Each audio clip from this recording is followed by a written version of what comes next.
കഴിഞ്ഞ കാര്യങ്ങൾ നിങ്ങൾ ഓർക്കുകയോ പരിഗണിക്കുകയോ വേണ്ട. ഇതാ ഞാൻ ഒരു പുതിയ കാര്യം ചെയ്യുന്നു, അത് മുളയെടുക്കുന്നത് നിങ്ങൾ അറിയുന്നില്ലേ? ഞാൻ വിജ്ഞാനദേശത്ത് ഒരു പാതയും മരുഭൂമിയിൽ നദികളും ഉണ്ടാക്കും. ഏശയ്യാ 43:19. ജനതകളുടെ ഇടയിലേക്ക് നോക്കി വിസ്മയഭരിതരാകുവിൻ. പറഞ്ഞാൽ വിശ്വസിക്കാനാവാത്ത ഒരു പ്രവൃത്തി നിങ്ങളുടെ നാളുകളിൽ ഞാൻ ചെയ്യാൻ പോകുന്നു. ഹബക്കൂക്ക് 1:5.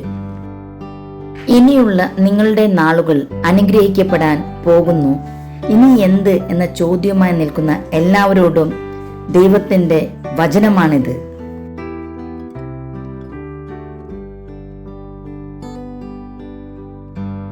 വിത്ത് ഇനിയും കളപ്പുരയിൽ തന്നെയാണോ? മുന്തിരിവള്ളിയും അത്തിവൃക്ഷവും മാതള നാരകവും ഒലിവും ഇനിയും ഫലം നൽകുന്നില്ലേ? ഇന്നു മുതൽ ഞാൻ നിങ്ങളെ അനുഗ്രഹിക്കും.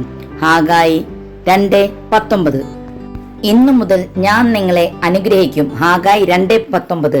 ഈ വചനം ജോലി മേഖലയും സാമ്പത്തിക മേഖലയും അനുഗ്രഹിക്കപ്പെടാണ്ടിരിക്കുന്ന എല്ലാ മേഖലകളും സമർപ്പിച്ച് ഈ 4 വചനം പറഞ്ഞ് നമുക്ക് പ്രാർത്ഥിക്കാം. ദൈവം നിങ്ങളെ അനുഗ്രഹിക്കട്ടെ.